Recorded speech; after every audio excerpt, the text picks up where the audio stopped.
terus inovasi di pemasaran kita. Alhamdulillah segala sesuatu yang kita lakukan tadi itu pasti dicontoh oleh pesaing-pesaing kita.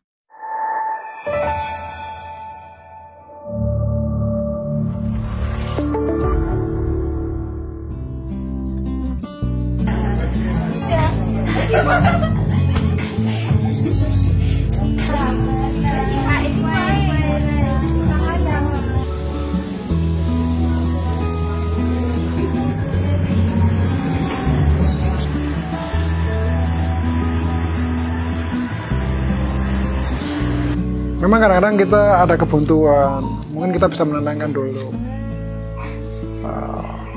Versi kita bagaimana menenangkan itu macam-macam sih. Kalau saya sih malam hari di saat tenang, saya banyak belajar. Selain kita minta kepada Yang Kuasa, ya, terus kita belajar terus. Saya belajar ke YouTube, karena mau keluar kemana-mana sekarang kita sulit. Itu salah satu media yang cukup keren saat ini adalah media sosial. Saya sudah disediani, kalau dulu saya suka membaca memang, sekarang saya membacanya adalah di YouTube tadi. Saya mau cari apa? Di situ di YouTube banyak. Nah, itu. Jadi kalau kita mau berhasil, jangan pernah merasa kita itu sudah pintar. Kalau kita merasa sudah bisa semuanya, disitulah titik kekalahan kita. Tapi kalau kita merasa kita belum siapa-siapa, kita masih perlu banyak belajar, itulah kita akan terisi terus. Jadi kalau kita mau bangkit terus, jadi sama seperti cangkir ini tadi, habis isi dikurangi lagi, kita bagi, diisi, kita bagi lagi. Nah, ini kan kita terisi terus. Cuman kalau kita nggak pernah kita isi, ya nggak pernah kita kurangin, ya udah kita segitu aja. Tapi kalau seperti ini tadi kan kita kurangin, kurangnya kebetulan saya minum. Tapi kalau ilmu kan kita bagi, terus kita nambah lagi. Banyak teman-teman relasi yang kebetulan belajar ke kita, pesaing-pesaing kita juga belajar ke kita.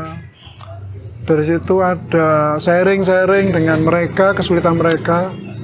Saya bisa membantu, di situ saya bisa belajar. Oh, kesulitannya tempat ini seperti ini. Saya dapat ilmu juga. Dan kebetulan dari teman-teman tadi, alhamdulillah yang mereka berhasil, mereka punya anak buah.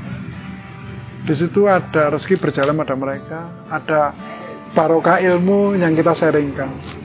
Mungkin itu sih yang membuat kenapa kita tetap eksis terus kita dipercaya banyak relasi, mereka pengen berkolaborasi dengan kita. Ya mungkin ada sedekah ilmu yang terus berjalan.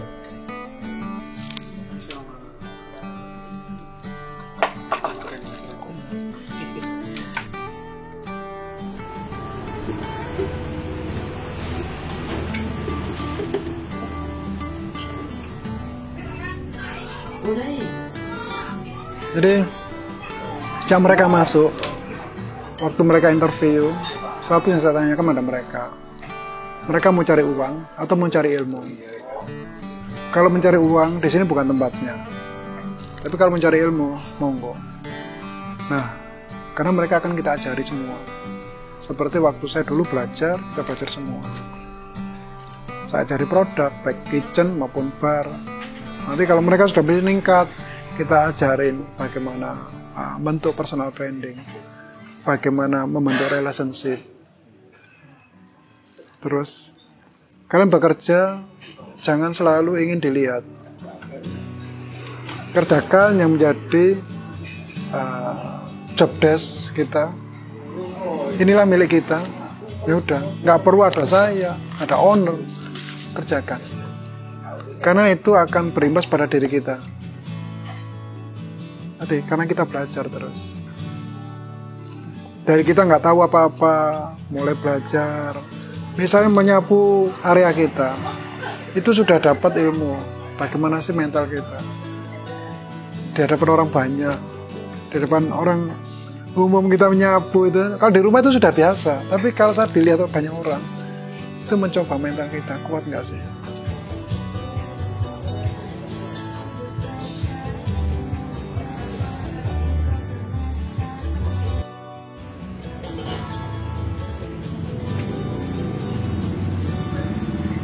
Anak-anak kan gitu, anak-anak muda malu.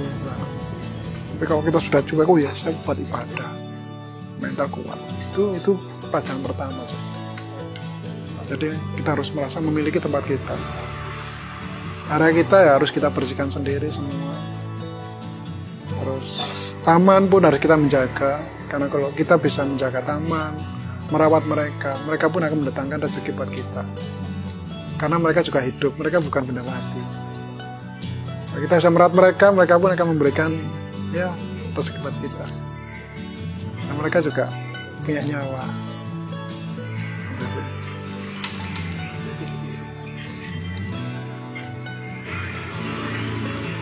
Ini boleh ditanyakan nggak, Pak? Iya. Omset, Pak? Alhamdulillah cukup lumayan.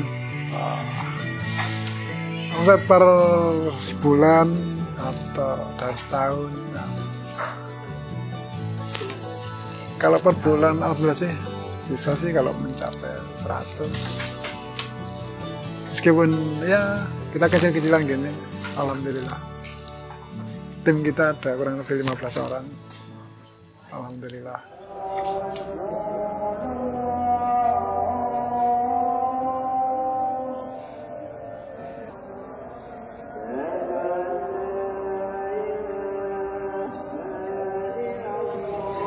Pernah sih, ya tadi waktu kecil kita ya, waktu kecil saya, kebetulan tadi sebenarnya saya tidak bersama orang tua saya, kita dengan om saya dibesarkan om saya, bagaimana kita ikut nebeng di rumahnya om juga, terus kita ikut, terus kita nebeng juga, bagaimana sih kita bisa membawa diri, itu. Terus saat kita sudah berkeluarga dulu juga gitu. Yang sangat lucu adalah gini, kebetulan kita cuma punya gaji 700.000. Susu anak saya itu 450.000. Anak saya yang pertama saat itu susunya cukup mahal karena tidak di semua toko ada. Belum ada Indomaret ya kayak sekarang ini, di Panjen belum ada susunya, hanya ada di Kimia Farma.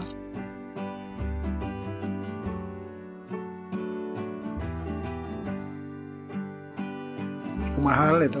Yang pertama adalah bagaimana saya mencukupi kebutuhan buat anak saya dulu. Sisanya buat kita. Kita pernah masak itu hampir tiap hari itu kita bikin sop. Sopnya itu banyak, satu panci, bagaimana saya bisa buat pagi, siang, malam, kuahnya yang banyak. Nah, tiap hari makan tahu tempe itu sudah menu wajib sampai sekarang pun. Jadi tetap kita sederhana. Ya adanya itu ya yang penting kita nggak hutang, jadi kita nikmatin apa rezeki kita yang ada, bersyukur. Mungkin kalau saat itu saya bergaya hidup atau gengsi yang hedon, ya mungkin saya nggak bisa melewati hal itu. Jadi itu di saat kita di titik terendah, kita nikmatin aja, cuma di hadapan orang lain kita kuat. Nah, apalagi pernah waktu mau kelahiran anak saya yang pertama itu saya cuman punya uang 1 juta. Itu ada hasil sisa dari saya jual mobil saya. Sama dokter sudah didoktrin anak saya dalam 10 hari lagi akan lahir, tapi sesar. Biayanya saat itu 5-6 juta sesar. Saya punya uang 1 juta. So saya mau hutang 5-6 juta. Saya dapat uang dari mana saat itu? Akhirnya dari situ saya niatin, saya puasa sampai nanti anak saya lahir, dan saya juga sholat malam. Alhamdulillah di hari ke-7 waktu itu saya tinggal di Arjosari. Saya jalan-jalan sama istri saya. Saya menemukan seorang bidan. Nah, kebetulan ternyata bidan tersebut adalah dulu teman sekolah almarhum ayah saya. Kita dilihat, tuh nggak apa-apa, anak ini sehat, udah ikut saya aja. Ternyata bukan 10 hari lagi, ternyata masih 1 bulan. Jadi saya puasa terus ya, salat puasa sampai menjelang kelahiran anak saya. Alhamdulillah setelah di rumah bidan tadi dirawat 3 hari, terus kita udah bawa obat-obatan dan semuanya, habisnya itu 990. Jadi saya punya sisa 10.000. Kok bisa kayak gini ya? Mungkin kalau hitung-hitungan manusia sih kita nggak akan mampu gitu. Jadi semua kita serahkan sama yang di atas. Ternyata anak saya bukan sesar tapi normal, dan dengan uang yang saya 1 juta tadi bisa mencukupi buat kelahiran anak saya, dan masih sisa 10.000 buat pulang ke Kepanjen.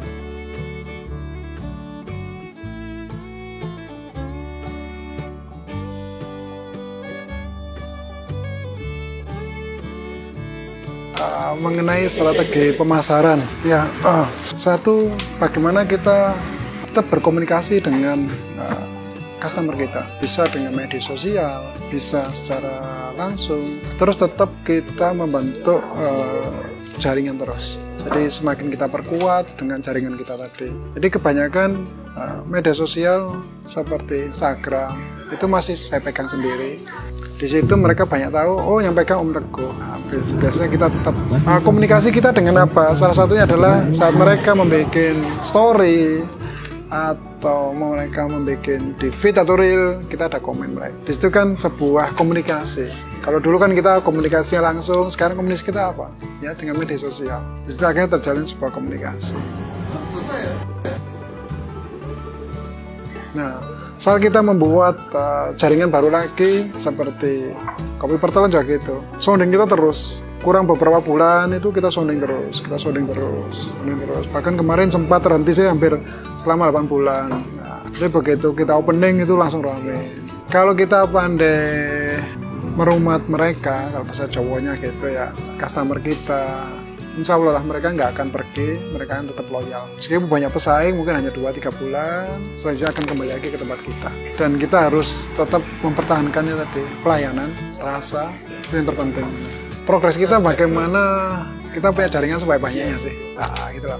Kita punya banyak cabang di mana-mana.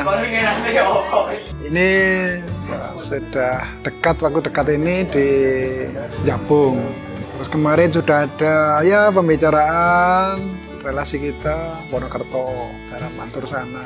Ada lagi Pandaan. Tinggal kita follow up aja. Nanti setelah kita follow up, kita survei pasti insya Allah lah akan deal.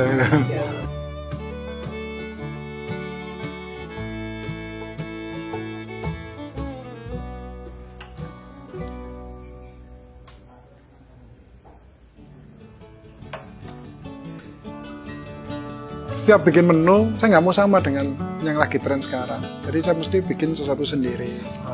Minuman yang otentik di Kopi Omahan. Ada Perawan Luma, gitu.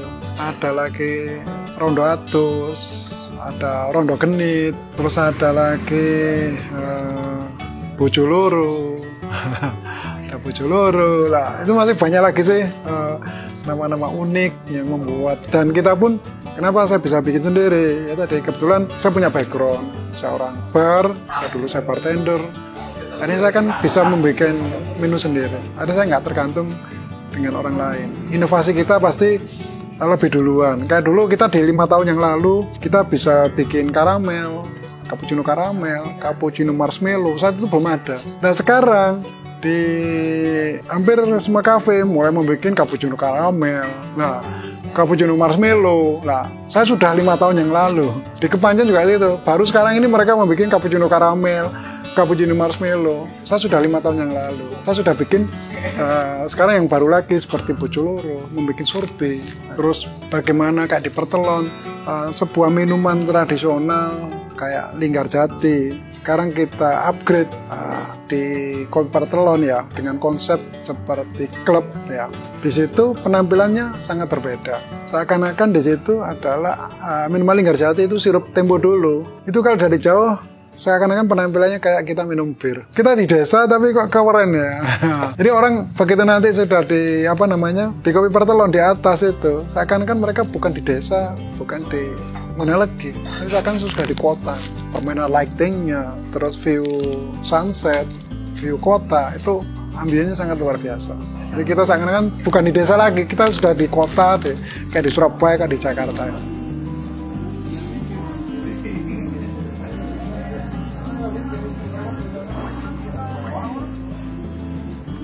Tentu adalah orang terdekat kita. Siapa lagi? Ada istri, ada orang tua kita, karena kita sudah berkeluarga, kalau yang memotivasi kita pasti orang tua kita ya. Tapi kalau kita sudah berkeluarga gini, siapa lagi? Istri kita yang mau mendampingi kita saat mulai meniti karir, terus jatuh, bangun, siapa lagi? Kalau kita mau sukses, kita harus setia pada satu wanita. Begitu. Dulu karena kita seorang perhotelan ya, yang kita terbiasa hura-hura, kayak hedon. Saya punya cita-cita dulu itu loh. Saya mencari istri itu orang yang nggak tahu tentang dunia hedon ini tadi. Karena nanti beliau akan menjadi ibu bagi anak-anak saya. Saya cari orang yang punya background agama, karena dia mendidik mulai mereka lahir sampai nanti besar. Kita harus punya background agama, apalagi dengan kemajuan teknologi sekarang. Kalau kita dasar kita nggak kuat, gampang berpengaruh. Alhamdulillah sekarang anak-anak saya pun mulai mondok, mereka perminta sendiri, jadi bukan kita paksa atau bagaimana, tapi mereka minta sendiri. Itu kan barokah, apa mungkin rezeki kita.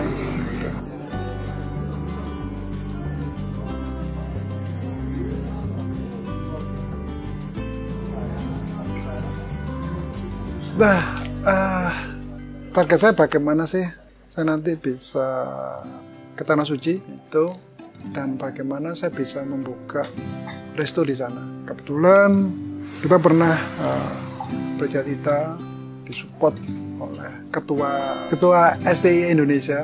Saya dulu pernah kuliah di sana, sekarang beliau begitu dekat dengan kita, Ibu Amelia. Beliau sekarang menjadi ketua STI. Bagaimana Sam kita bisa membuka resto di Tanah Suci? Terus keinginan kita, ya agar kita bisa sering-sering ibadah di sana.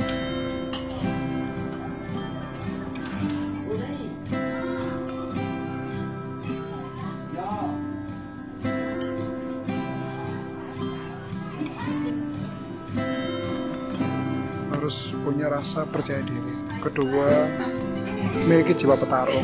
Jadi jangan mudah cengeng, mudah menyerah. Karena kita akan naik turun, atau kalau istilah anak-anak sekarang itu menikmati proses, selalu belajar. Jadi jangan kita merasa sudah pinter, merasa sudah bisa, itu tadi. Dan yang terakhir, ada usaha, ada progres, ya, biar terakhir kita serahkan semua di atas. Jangan lupa selalu sama yang di atas. Kafenya ya. Di Malang itu ada Ngopi Kebun Cakin, Omah Tetu, terus ini sekarang Kopi Pertelon. Nah, salah satu binaan kita adalah Kopi Latar, itu juga binaan kita. Alhamdulillah ilmu kita berjalan juga. Beliau pensiun sekarang, punya usaha, punya tim, kurang lebih 10.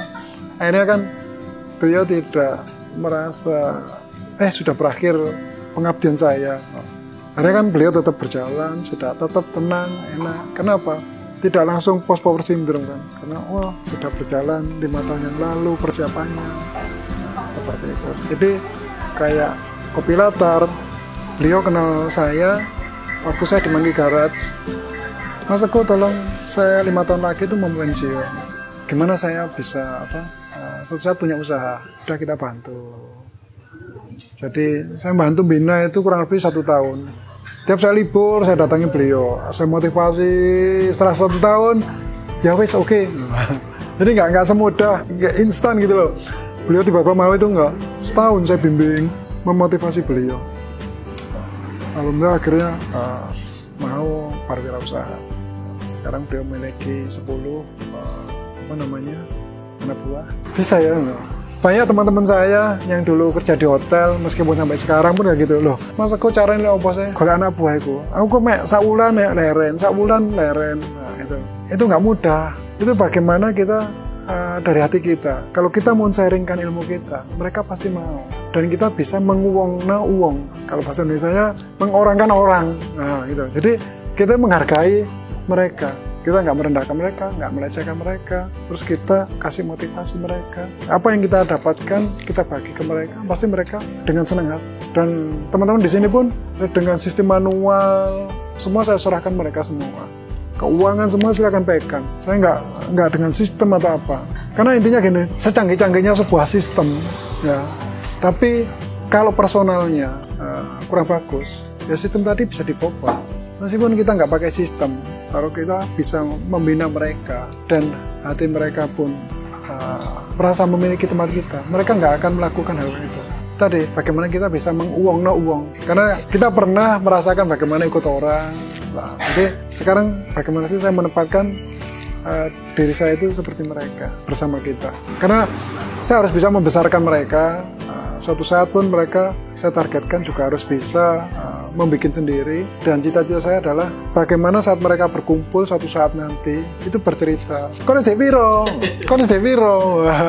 suatu saat mereka bisa berkumpul di sini. Si A punya kafe, punya anak buah sekian, si B punya kafe atau resto, punya anak buah sekian, berkumpul di sini. Itu wah, itu buat saya bangga. Saya juga nggak tahu kenapa saya begitu mudah cari orang. Ada satu keluar, kamu pengen keluar sekarang? Biasanya kan orang, kamu harus 1 bulan, harus gini. Mau pulang sekarang? Iya udah, silakan kamu mau keluar sekarang. Karena di kabupaten berbeda dengan di kota, yang mereka akan memahami sebuah kebijakan yang tidak akan keluar dengan tiba-tiba. Tapi di sini beda ya. Hari pengen keluar ya keluar, ya udah nggak apa-apa, silakan. Besok saya akan dapat orang lain. Besok akan dapat orang lagi, yang lebih baik lagi. Saya nggak akan pernah marah dia. Ya kenapa? Saat mereka sudah nggak mood dengan tempat kita, ya udah harus kita lepas. Kita paksa percuma. Dia kerja sudah nggak pakai hati, nggak pakai passion, percuma. Kalau kita pertahankan, mereka sudah pengen bebas, ya udah silakan bebas. Hari ini ya silakan hari ini udah. Jadi saya nggak mau memaksakan orang tadi. Itu uang tadi. Kalau saya masih dipaksa untuk kerja 1 minggu 2 minggu lagi, kan kadang-kadang sudah nggak dengan hati kita toh. Nah itu akan merusak perusahaan kita malah. Nanti dia seenaknya ke customer. Nah ini kan bahaya. Terima kasih buat semuanya. Saya Sambuget dari owner Kopi Omahan dan dari CEO dari Sambuget Management. Jangan banyak terima kasih bersedia meluangkan waktu buat nonton kita. Semoga apa yang kita sharingkan tadi bisa bermanfaat bagi kita semua, bagi diri saya, bagi lingkungan sekitar saya, dan semoga bisa menginspirasi. Dan mungkin kalau ada kekurangan itu adalah sebagai diri saya, sebagai manusia yang tepat kekurangan ya, dan saya akan belajar terus. Akhirul kalam, assalamualaikum warahmatullahi wabarakatuh. Terima kasih.